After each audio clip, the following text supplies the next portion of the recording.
Bueno,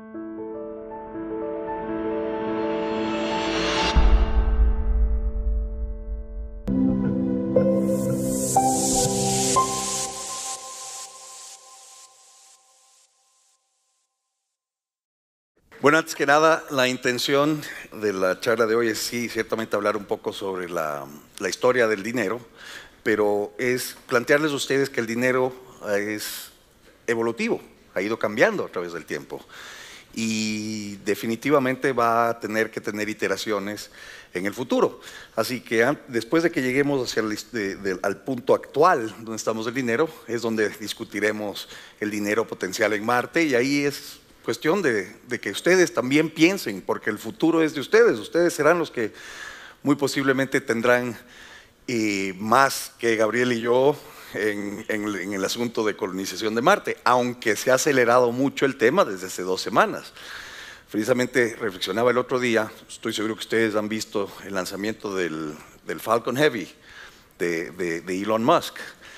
Y yo siempre pensé que tal vez al final de mi vida lograría ver un poco, o tal vez llegaríamos a tener una persona visitando Marte, pero ciertamente mi padre nunca pensó llegar a verlo. Y la verdad es que ahora sí, es una posibilidad de que lleguemos a Marte tal vez en mi vida y posiblemente dentro del espectro de vida de mi padre. Y entonces, cuando empecé a entender lo que quería hacer Elon Musk, que me pareció maravilloso, y se lo resumo en un instante. O sea, ¿qué quiere hacer Elon Musk? Es colonizar Marte. ¿Por qué quiere colonizar Marte? Porque hoy por hoy tenemos todos los huevos en una canasta. Entonces, si el Homo sapiens quiere sobrevivir, le iría muy bien en básicamente incrementar las posibilidades de sobrevivir un evento catastrófico planetario infinitamente. Porque estás yendo desde la probabilidad de sobrevivir un evento catastrófico planetario 0, porque es el único planeta que tenemos, a tener otro planeta, y eso es de 0 a 1, es un incremento infinito. Entonces, eso es bastante loable, es maravilloso, y no debemos olvidar que esto está siendo posible por la empresa privada.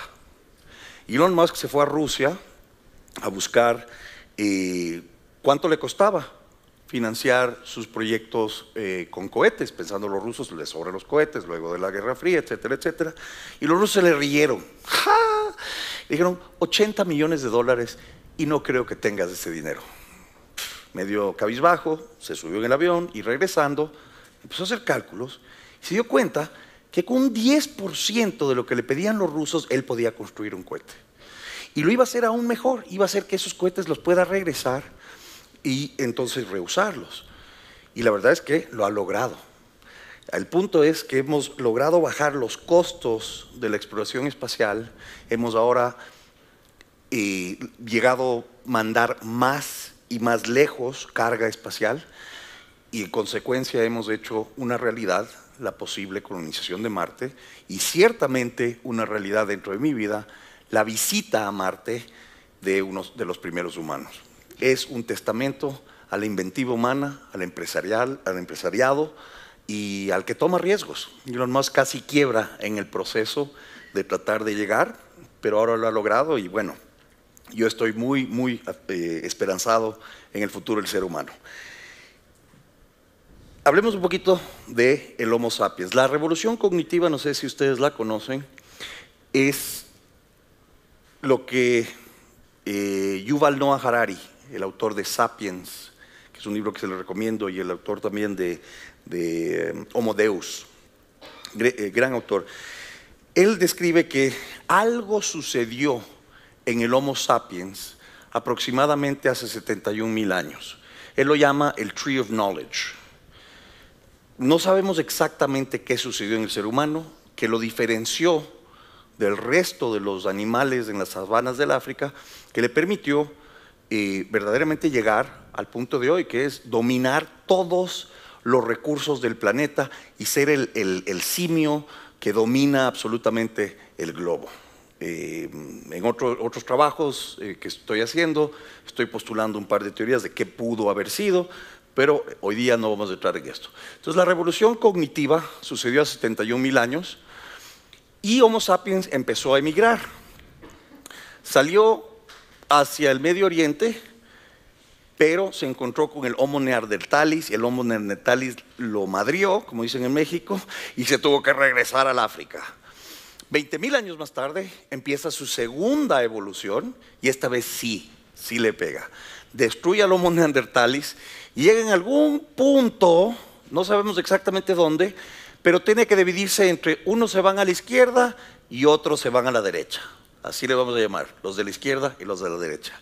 Los que se fueron a la izquierda se encontraron rápidamente con una gran barrera que no les permitía seguir continuando en su expansión y en consecuencia se fueron acumulando y teniendo cada vez más roce, cada vez más posibilidad de encontrarse, de estar en proximidad el uno con el otro y en consecuencia empezaron a desarrollar instituciones que les faciliten la cooperación.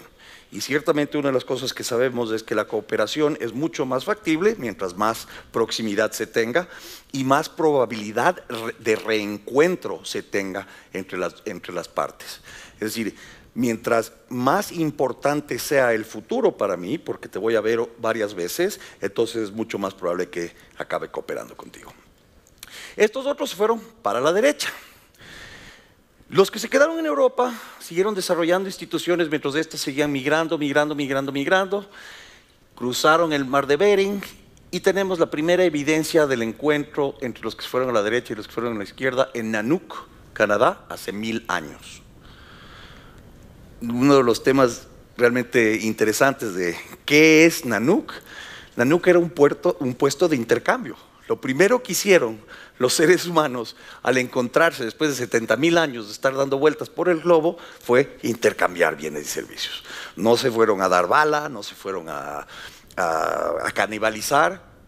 Vieron estos extraños que se parecían medio similares, pero para ese entonces eran los vikingos con los Dorset, no son nada parecidos. Y hay mucha evidencia de que lo que hacían es dejaban cosas, esperaban que venga el otro que agarraba las cosas que dejaban los Dorset, dejaban y así hicieron intercambio durante muchos años. Aquí lo interesante es que nos tomó casi 70.000 años circumpoblar el mundo por la primera vez. O sea, la primera vez que el hombre se volvió a ver después de que se separaron, aquí nos tomó aproximadamente 50, 40.000 años, miles de años. Esto es interesante cuando vemos que 600 años más tarde de ese primer encuentro, ya habíamos, bueno, evidentemente Colón fue en 500 años, Magallanes, Malaspina, una serie de viajes explorativos, y en rápida sucesión ya teníamos compañías que estaban comerciando con los bienes de todo y mundiales. De hecho, el British East India Company llegó a tener un porcentaje del comercio mundial increíblemente. Ahora, uno no pone una compañía aquí y aquí para solamente ir una vez. Esto lo que significa es que los barcos ya navegaban constantemente en todos los mares del mundo. ¿Qué quiero ilustrar? Nos tomó 50.000 años darnos la mano una vez y 600 años más tarde nos estábamos dando las manos miles de veces a través del globo. ¿Sí? Entonces lo que hicimos una vez en 50.000 años, replicamos miles de veces 600 años más tarde y esta es una toma de los aviones volando les voy a decir exactamente, es a las febrero 21 a las 6:33 p.m. hora central de los Estados Unidos. Miles de millones de circunnavegaciones diarias. Lo que logramos hacer una vez en 50.000 años, ahora lo hacemos como que si fuera absolutamente pan comido. Ahora, quiero regresar un segundito al slide anterior.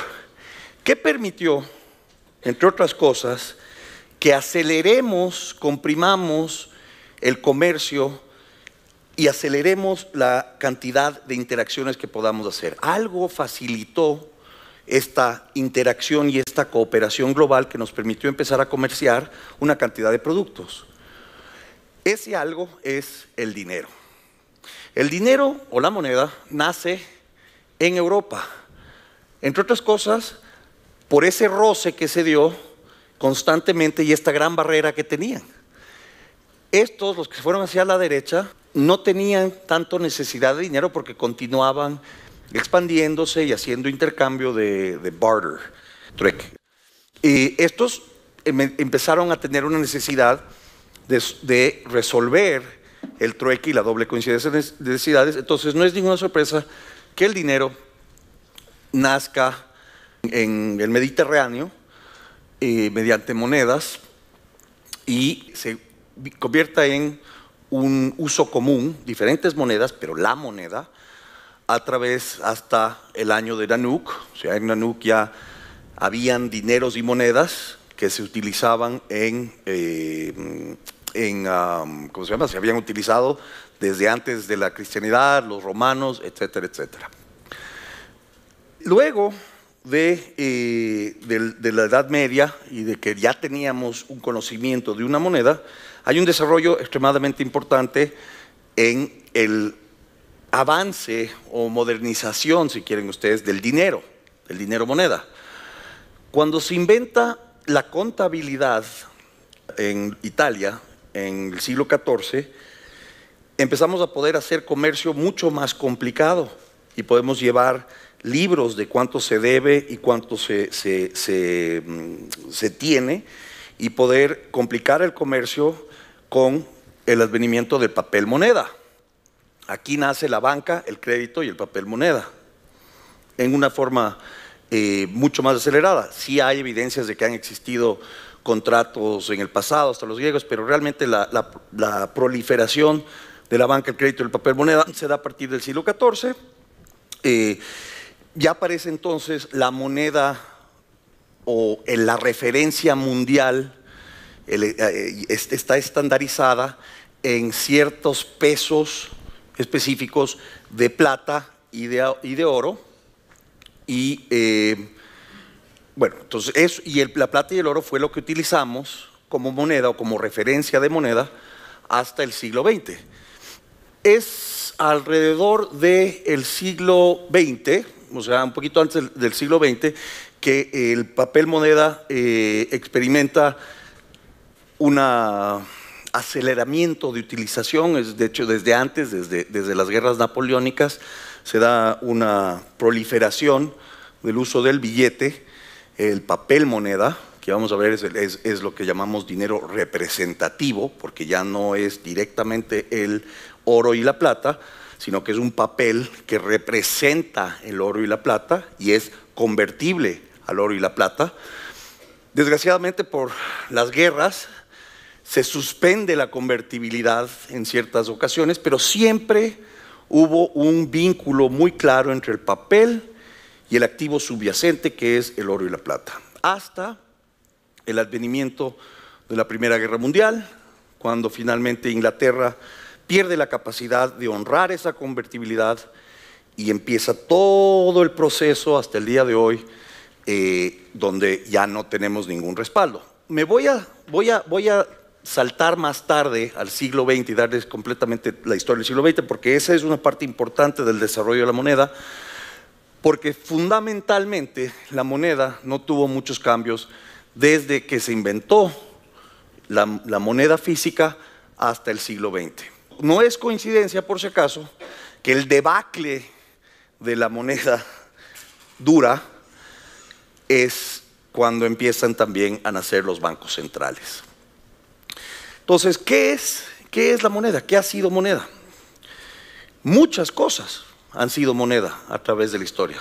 Una cantidad de cosas han sido moneda. La sal es posiblemente una de las primeras monedas universales. ¿Sí? Una moneda utilizada por mucha gente y sigue siendo utilizada hoy en el Sahara. De ahí viene la palabra salario.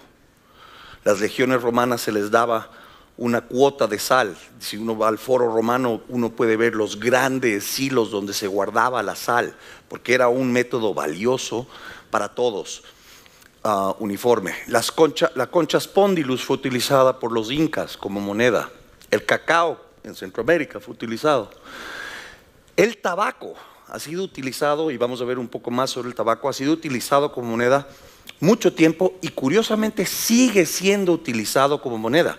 Una vez que lo estandarizamos con los cigarrillos, es decir, cada cigarrillo tiene una cantidad determinada de tabaco, se ha convertido moneda hasta el día de hoy en cualquier prisión o en cualquier lugar donde desaparece cualquier otra referencia en valor. De hecho, luego de la Segunda Guerra Mundial, en la Alemania ocupada, totalmente destruida, la moneda reconocida eran cartones de cigarrillos.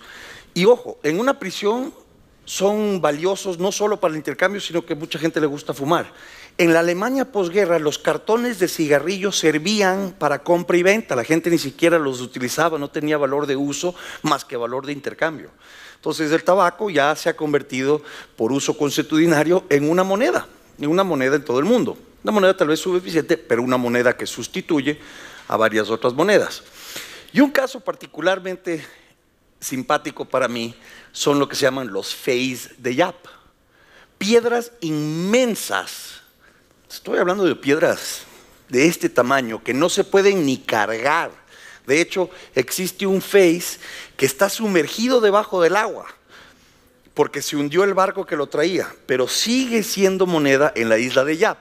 Y es tan particular esto de las piedras en la isla de Yap, que cuando los alemanes tenían la colonia en Yap y querían construir una, y mire qué remoto que es Yap, o sea, está en el medio de la nada, que cuando querían construir una carretera de un lado de la isla al otro lado de la isla, dijeron a los yapenses, o los yapinenses, o como se llamen, dijeron, bueno, necesitamos que construyan una carretera y necesitamos que cada uno de ustedes aporte un poco de dinero, y le dijeron, ve tú a saber cómo construyes tu carretera. Entonces los alemanes decidieron hacer lo siguiente: agarraron una brocha y agarraron pintura negra y le pusieron una marca a la piedra, devaluándola inmediatamente ante los ojos de los yapinenses. Y en consecuencia, ante el pánico de esta marca en su moneda, fueron y voluntariamente construyeron la carretera, y los alemanes vinieron y borraron su marquita negra. Tal es el poder de la fe que le tenemos a la moneda. Y este es un momento en cual quiero ilustrarles que la moneda representa la fe. Fíjense ustedes, cualquiera de ustedes recibe un billete por algún servicio que hace. ¿Y por qué recibes un pedazo de papel? ¿Qué quiere hacer con papel? ¿Cuál es la utilidad de ese pedazo de papel para ti, más allá que una piedra? ¿Qué puedes hacer tú con ese pedazo de papel? Como papel, nada, ¿verdad? O sea, tal vez hacer un avioncito y lanzarlo. Sin embargo, tienes mucha fe que alguien más va a tener fe en recibir ese papel a cambio de algo que sea valioso para ti. ¿Sí? Digamos que eso lo absorba un momentito. El dinero, papel, moneda, es útil solamente porque te quieres deshacer de él, no porque lo quieres tener, porque lo tienes que convertir en algo valioso más allá. Entonces tú entregas algo, tienes algo que representa valor y luego lo vas a entregar en el futuro. Pero si tú no tienes fe que alguien más va a ser tan gilipollas como recibir un pedazo de papel a cambio, entonces no vas a querer recibir ese papelito. Multipliquen esto por miles de millones de veces y entendemos que entonces la fe en el intercambio y la cooperación es la base fundamental de la existencia de la moneda. De hecho, la moneda es fe manifiesta. Hablamos ya la base del tabaco, así que me voy a mover por esto y veamos cómo el dinero se basa en la fe. La fe nace, la primera vez que hablamos de religiones en el mundo, es cuando vemos la evidencia del animismo, cuando le damos cualidades a cosas inertes, le damos cualidades humanas. Decimos, el árbol tiene espíritu, la montaña tiene espíritu, es femenino, es masculino. Estas son las primeras evidencias de fe y son también milenarias, creo que 30,000 años, en las cuevas de Europa se encuentra evidencia.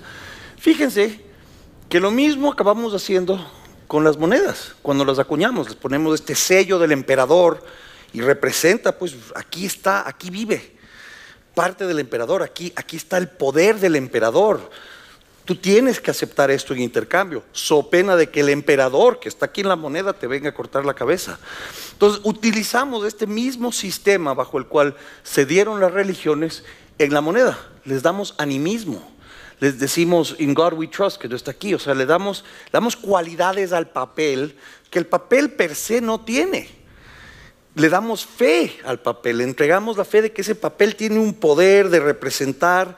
Y ciertamente no es femenino o masculino, pero representa, o sea, el momento de tener la cara, la efigie, los decoramos los billetes, le damos una cantidad de decoración para que sea cada vez más valioso para nosotros, no solamente, no como arte, sino que es una forma de animar el papel, de darle propiedades al papel que el papel per se no tiene. Luego descompusimos el dinero físico en el tiempo y esto una vez más, es animismo del papel. Primero por contabilidad y ahora en contratos. La firma en un papel es una representación de tu voluntad, tu compromiso de mantener ¿cómo se llama? Tus promesas, lo que sea que vamos a intercambiar. Entonces, una de las cosas que a mí me fascina es este proceso de descomponer la fe, de darle cada vez más fe al papel, y al punto que llegamos a darle una fe tremenda a los contratos que firmamos, y hoy por hoy esa fe ya ni siquiera tenemos que firmar contratos físicamente para ejecutar una cantidad de transacciones. Esto es importante porque a medida que tomamos esa fe, esa cooperación, ese acto cooperativo, a medida que lo hacemos tan consuetudinario que ni siquiera lo pensamos, bueno, se presta a que alguien nos manipule, y eso es precisamente lo que ha pasado. Rápidamente la evolución del dinero. Desde 10.000 hasta 1800 básicamente el dinero era directamente convertible al oro, la plata y a veces cobre, obviamente bastante antes de 1800.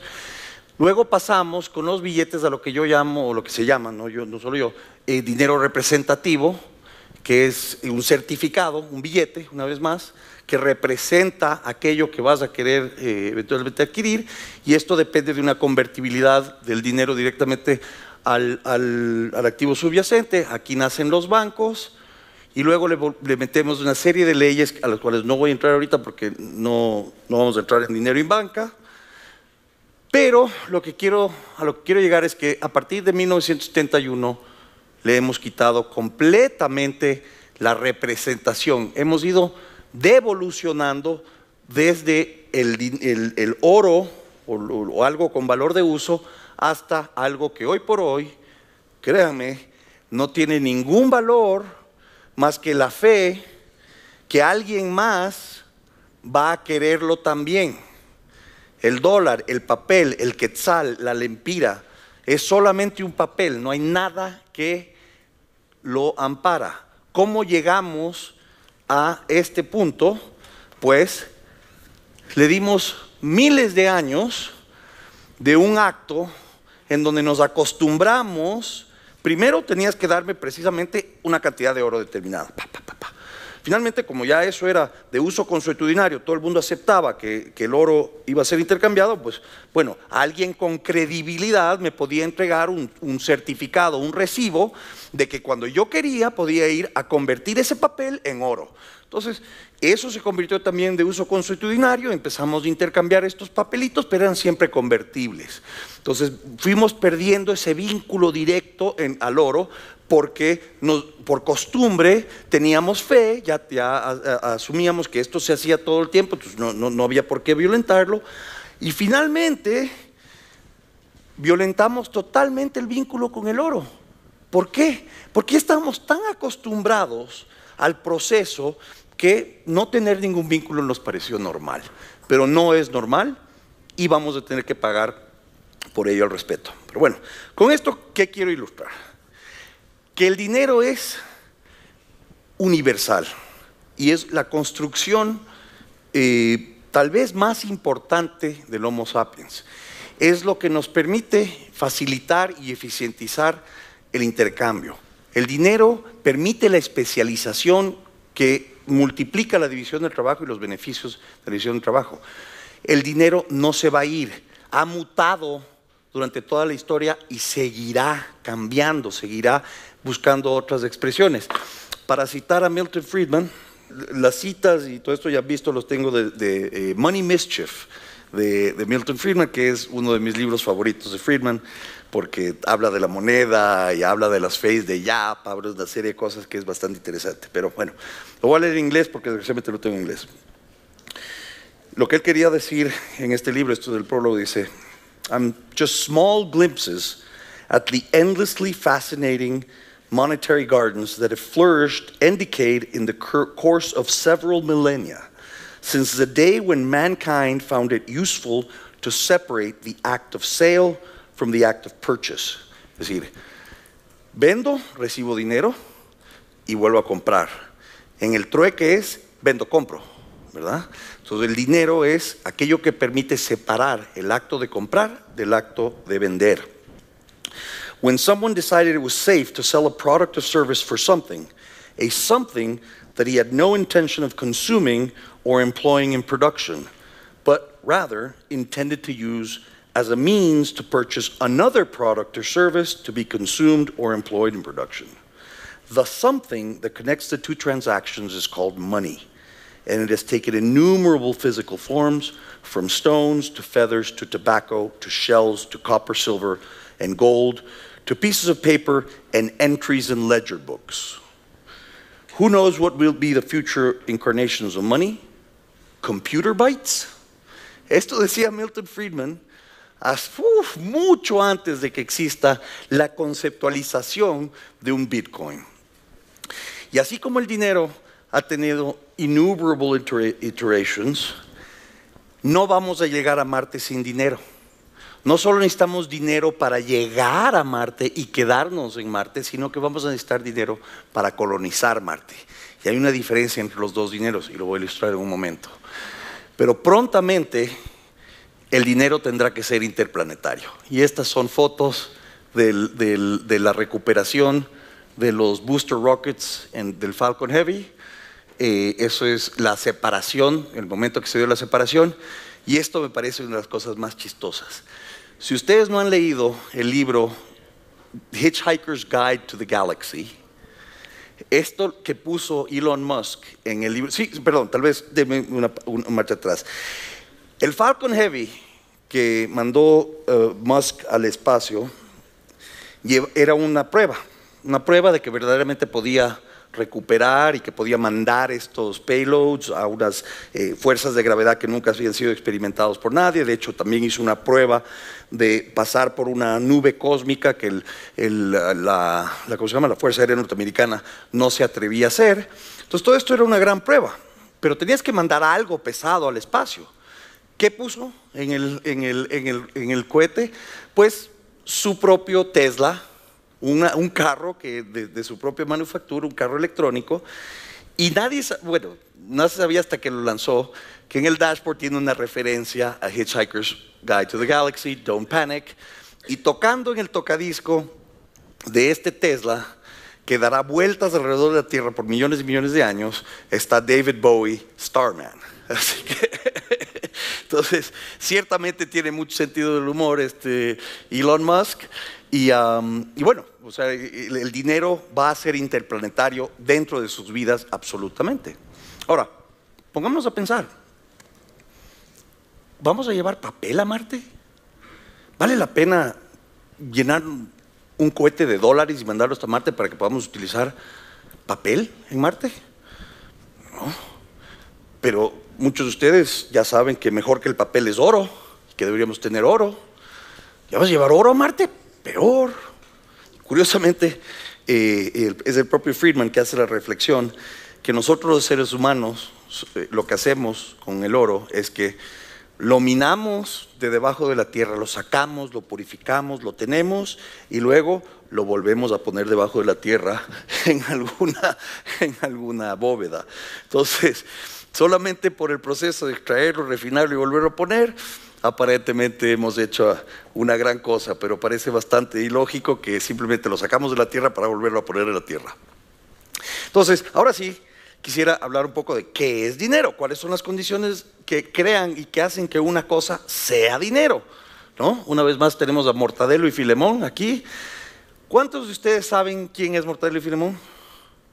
Nadie, me lo esperaba, solo Gabriel, porque es un viejo, antiguísimo cartoon español. Aquí pueden ver La Caixa, que yo leía cuando era niño, y me pareció muy chistoso que Mortadelo y Filemón tenga una historia del dinero, que hasta ahora no encuentro, es solo la carátula, pero quiero buscarlo. Ok, condiciones sine qua non para el dinero.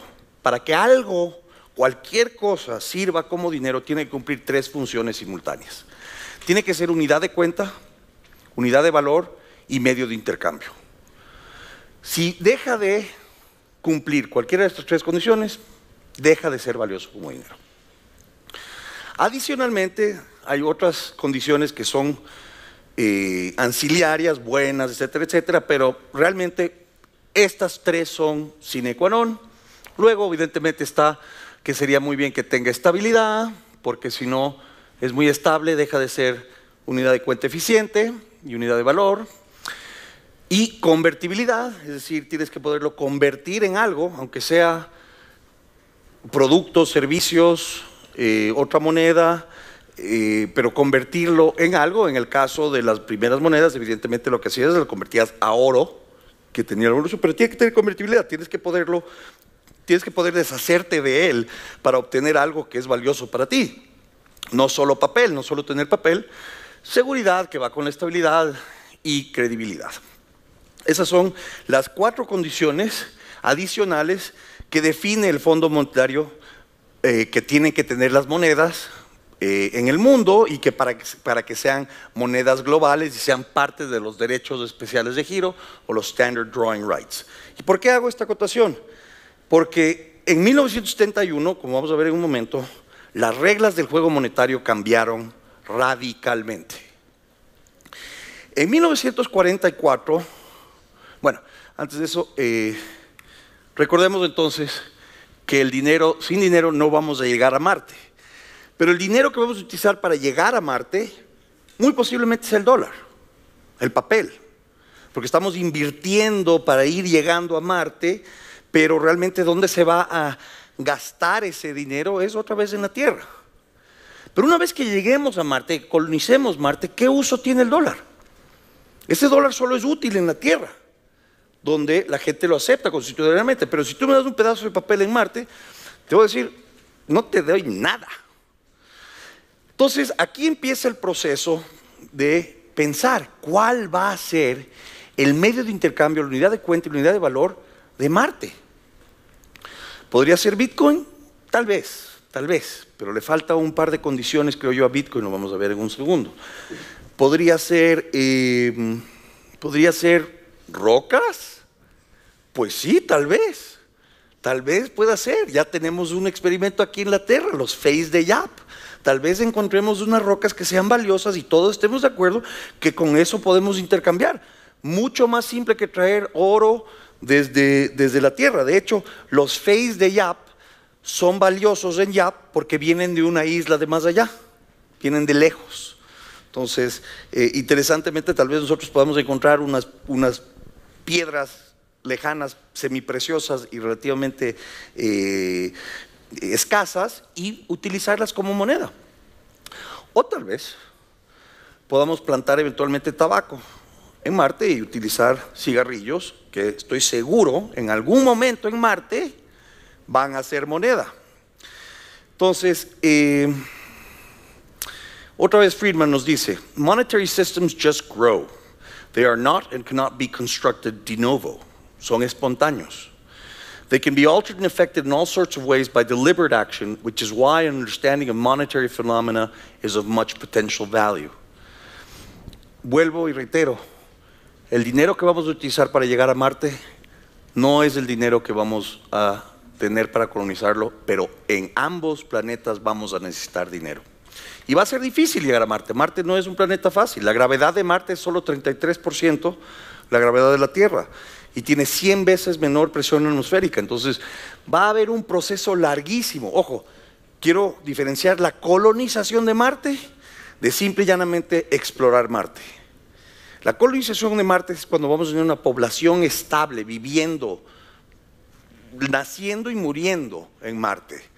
Eso nos podemos demorar 100 años tal vez, o más, porque los seres humanos vamos a tener que aprender a acoplarnos a esta menor gravedad. Hay una teoría ahí que tendremos que hacer periodos de 7 años y regresar hasta que nuestros cuerpos se vayan adaptando poco evolucionariamente a la gravedad de Marte.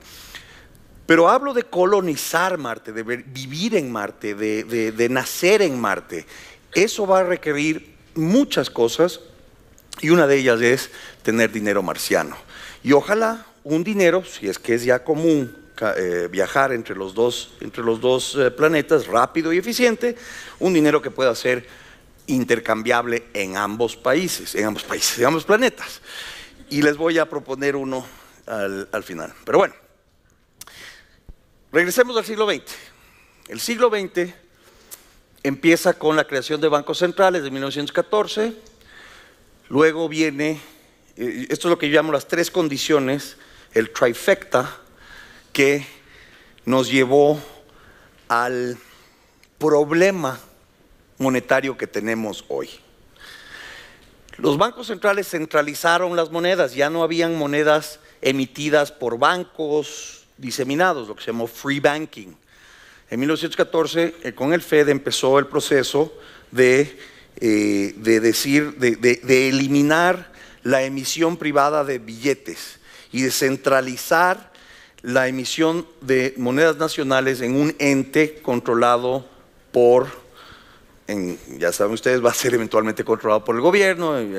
Inicialmente trataron de hacer algún tipo de amalgamas, pero es al final un ente gubernamental que obviamente, si es que podemos centralizar estos dineros, estos papelitos que los estaban emitiendo los bancos individualmente, y le damos la fortaleza y la seriedad del gobierno nacional, entonces esto va a ser mucho más eficiente, entonces deberíamos tener bancos centrales. Ok, ¿qué pasó? Eliminamos una diversidad de dineros que podían competir y centralizamos y creamos una moneda por país. Después llegó en 1936 la publicación del General Theory de John Maynard Keynes, y sé que no todos ustedes estudian economía, así que me disculpan si es que me salto un poco con algunos conceptos y luego me pueden hablar, pero Keynes básicamente le dio a la burocracia la excusa perfecta para poder imprimir dinero sin respaldo. O sea, ese es en resumen lo que el keynesianismo hizo, porque permitió crear una justificación teórica robusta, autocontenida, bajo la cual justificábamos el hecho de que gastando más de lo que tenemos nos volveremos ricos.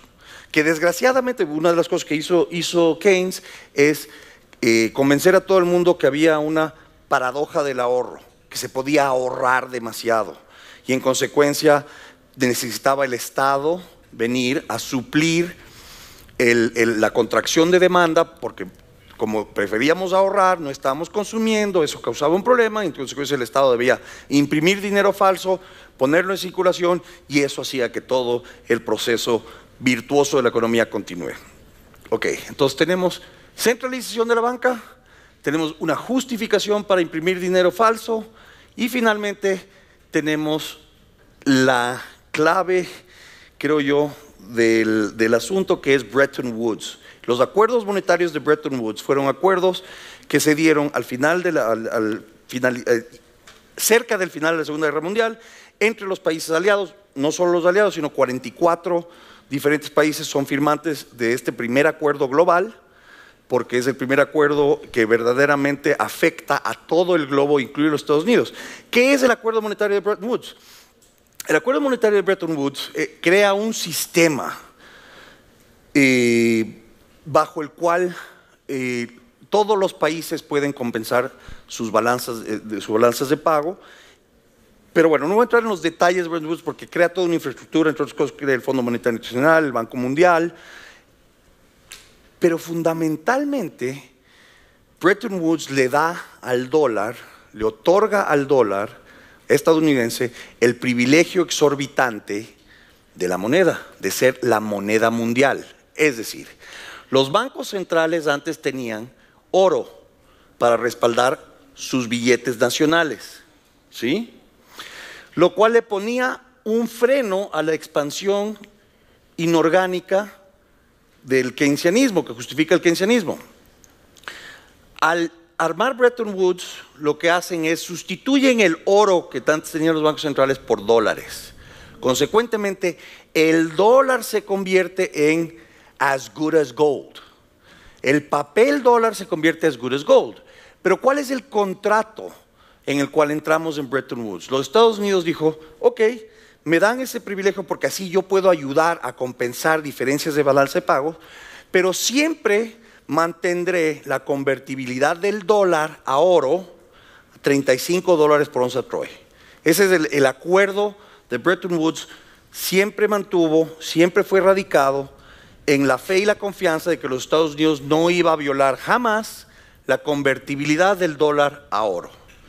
Bueno, estas tres condiciones, es decir, la centralización de la banca, la justificación de Keynes y la monopolización de la moneda mundial en manos de un gobierno, es el trifecta, la tormenta perfecta, si quieren ustedes, para el abuso de esos privilegios. Y en 1971, Richard Nixon, luego de que evidentemente, bueno, fíjense, les doy una historia. Empieza en 1944 el sistema de Bretton Woods y tenía una relación de 35-1. En ese entonces, los Estados Unidos se había ganado esa posición porque tenía más del 50% de las reservas monetarias del mundo, había incurrido en la Segunda Guerra Mundial y adicionalmente tenía una credibilidad y era el acreedor más grande del mundo. Ya en 1960, solo 16 años más tarde, ya no tenía suficiente oro para respaldar el 35-1. En 1964, curiosamente, los franceses mandan un acorazado a la Reserva Federal a retirar su oro. ¿Qué estaba pasando en el 60, 64, 60, entre otras la guerra de Vietnam? ¿Cómo se financió la guerra de Vietnam? Se financió con emisión inorgánica de dinero, que era as good as gold. Todo esto desencadena en que este señorito, en 1971, acaba con el contrato, fundamentalmente diciendo, quédense con el papel, yo me quedo con el oro. ¿Y cómo lo justifica? Veamos de sus propias palabras lo que dice Tricky Dicky. Lo chistoso de ese video, que son 3 minutos en YouTube, es que no van a adivinar a quién culpa por salirse de esa obligación contractual que tenían. Aquí ustedes aquí en Guatemala no han tenido devaluaciones, no han tenido inflaciones, o sea, realmente están privilegiados en ese sentido. Pero si ustedes buscan los discursos de Chávez, los discursos de Kirchner, los discursos de Perón, los discursos de cualquier autócrata, cuando está justificando medidas coercitivas monetarias, el típico bandido de la película es el especulador. Y Nixon habla de los especuladores y las palabras que utiliza Nixon en el discurso donde elimina los acuerdos de Bretton Woods y deja el dólar sin respaldo a flotar, son exactamente las mismas palabras que utiliza Chávez, Kirchner, etcétera, etcétera. Por eso es que ese video es bastante interesante. Sin embargo, quiero decirles algo, we have a problem. Y aquí utilizo un término de una amiga mía que acaba de publicar este libro, Grey Rhino, porque me parece muy interesante el término y muy relevante. Supongo que ustedes saben lo que es un cisne negro. Un cisne negro es un evento cuya probabilidad de ser realizado es muy escaso. En consecuencia, lo dejamos de considerar hasta que se realiza el evento. Ese es un cisne negro.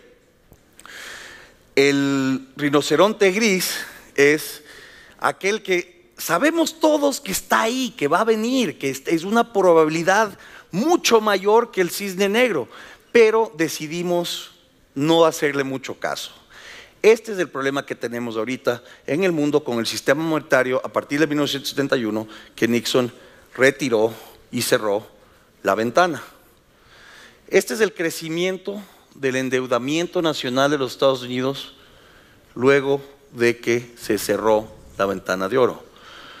En 1944, Bretton Woods, le otorgamos el privilegio de ser la moneda, el privilegio exorbitante, decía Valerie Destin, a la moneda norteamericana, porque iba a mantener fijo la convertibilidad del dólar a 35-1. Entre otras cosas, le entregamos ese privilegio exorbitante porque era el mayor acreedor del mundo y tenía 50% de la reserva. Es decir, de alguna forma se había ganado ese privilegio. Era indiscutible que era predominantemente el poderío económico, poder económico mundial. En 1971 se violenta esa condición. Hoy por hoy, los Estados Unidos es el mayor deudor del mundo. ¿Y en qué debe? En su propia moneda, en su propio papel. Ah, ¿te debo plata? ¿Cuánto debo? Ah, ya no hay problema, déjame imprimir un poquito de... Ahí estás, te das por pagado. Y sí, porque nuestro contrato fue en dólares. Entonces, si yo puedo imprimir dólares, yo puedo pagarte en dólares cuando quiera. Esto, señores, es un problema. Seguimos utilizando el dinero porque hemos creado una conciencia colectiva durante miles de años sobre el dinero, sobre la descomposición de oro a papel, de papel a contabilidad, y finalmente hemos descomponido el dinero y ahorita está completamente basado en la fe. Fuimos creando fe en este acto al punto que ya nos volvimos tan acostumbrados a él que ni siquiera nos preguntamos cuál es el uso, cuál es el valor final del papel. Aquí pueden ustedes ver lo que decía el fondo de un dólar previo a 1957, 58, creo que dejaron ya de imprimirlos, que se llaman Silver Certificates. Eran los dólares que todavía eran convertibles a plata. Como pueden ver, aquí arriba dice payable $1 in silver payable to the bearer on demand. Esto es un contrato al portador. Aquí tú traes este contrato. If you're the bearer of this contract, yo te tengo que pagar $1 in silver. ¿Sí? Post 1971, $1. No hay nada más que, ¿me entregas este papel? Bien, ahí te va otro. No hay ningún respaldo sobre el dinero mundial. Entonces, esto evidentemente es un problema. ¿Por qué? Porque esto puede continuar per secula seculorum. Y bueno, esto trae una serie de otras consecuencias que podemos hablar en otro curso. Hoy por hoy, ¿cómo estamos organizados en el mundo? Se han creado básicamente zonas monetarias óptimas. De esto habló el Premio Nobel de Economía 1999-2000, Robert Mundell. Las tres zonas monetarias óptimas que existen son las del dólar, el yuan y el euro. Pero entra el Fondo Monetario Internacional en 1971, cuando pierde el dólar su convertibilidad al oro, decide crear una moneda representativa del oro para que el comercio y etcétera, etcétera, que se llaman los derechos especiales de giro. Ya habíamos visto que ellos introducieron el tema que los derechos especiales de giro necesitan estabilidad, convertibilidad, seguridad, más allá de los tres, unidad de cuenta, unidad de valor y la otra. Nomás quiero ilustrarles lo que ha pasado con estos derechos especiales de giro rápidamente. Recientemente el yuan fue aceptado como moneda mundial, global, parte de los derechos especiales de giro. Entonces pasó de 0 al 11%. El dólar no se afectó, es decir, este 10% tuvo que salir de alguien, ¿no? Alguien tuvo que compartir esa parte del pastel. El dólar no se afectó.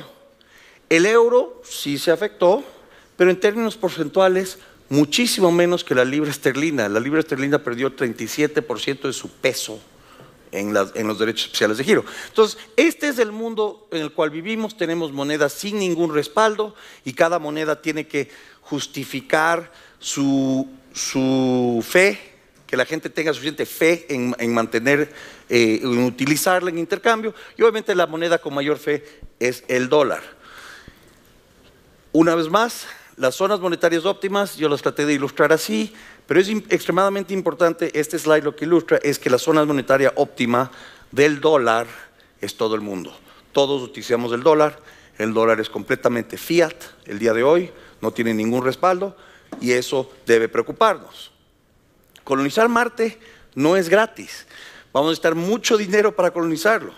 Vamos a tener que pasar por todo el tema de la gravedad, etcétera, etcétera, etcétera. Pero pongamos a pensarnos, ¿cuál va a ser la gran limitante para colonizar Marte? ¿Cuál va a ser la nueva referencia de valor que nos permita vivir en Marte? No hablo de solamente ir y visitar y regresar, sino llegar y quedarnos. ¿Cuál es esa, cuál va a ser la condición que más vamos a necesitar para vivir en Marte? El agua. El agua es tan ubícuta en el planeta Tierra que le damos poco pensamiento a no volver a tenerla. Pero imaginémonos rápidamente que de pronto mañana se seca el 99% del agua potable o el agua total en la Tierra. ¿Qué pasaría en la Tierra? Habría un descalabro social total. El agua es necesaria para la vida. En consecuencia, si de pronto la Tierra se convertiría en esto, tendríamos el fin de la civilización. Punto. Nos mataríamos el uno al otro hasta que quede el único que pueda consumir el poco de agua que queda. Y ahí se moriría la especie.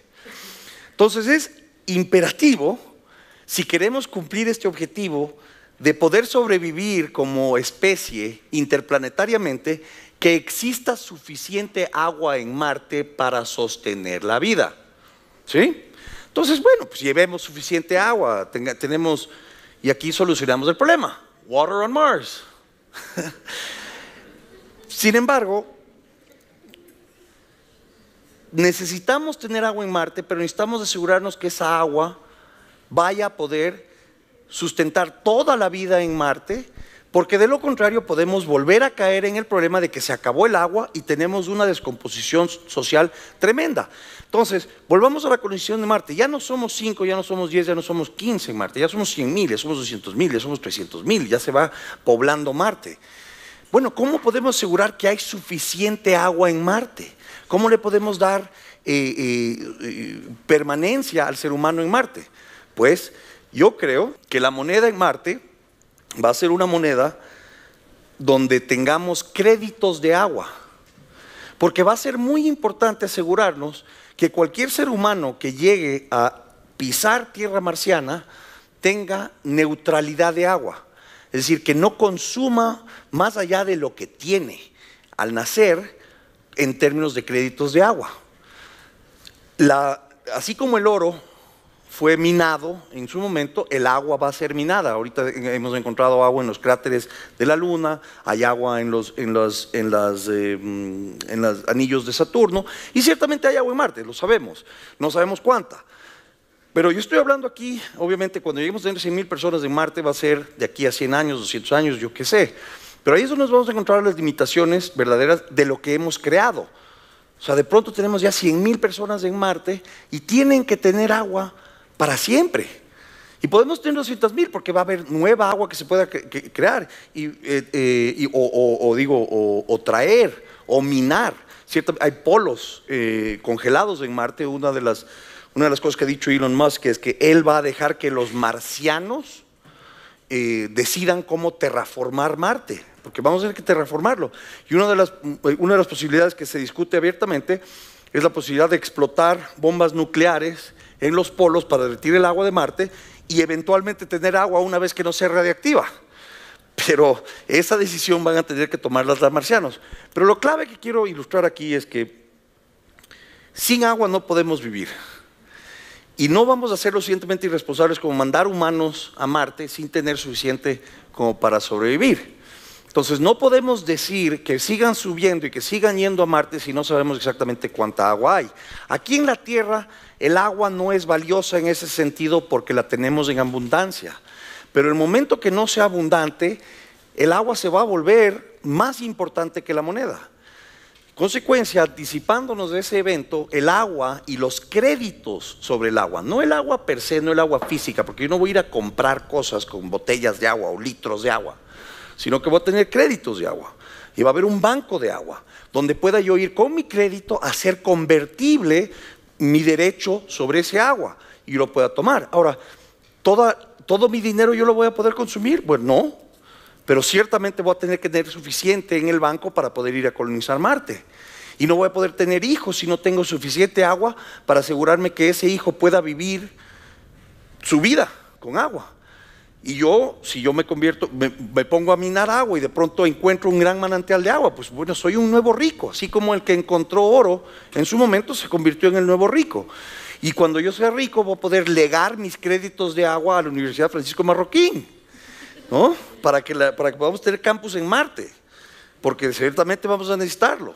Resumidas cuentas, el estudio del dinero, la evolución del dinero es algo que me fascina. ¿Por qué? Porque es algo constante, pero siempre ha sido necesario y siempre será necesario para que el ser humano se pueda especializar y para que el ser humano pueda potencializar su creatividad y su empresarialidad. Y ciertamente, cuando lleguemos a colonizar Marte, vamos a necesitar un nuevo dinero. En consecuencia, les pongo el reto de que piensen, que vayan pensando cómo puede evolucionar el dinero, qué va a pasar en las evoluciones del dinero. Porque es fascinante ver cómo aflorecen nuevos sistemas monetarios, desde las piedras de Yap hasta el agua en Marte. Siempre vamos a necesitar moneda y siempre vamos a tener la necesidad de especializarnos y de poder intercambiar libremente. Muchas gracias.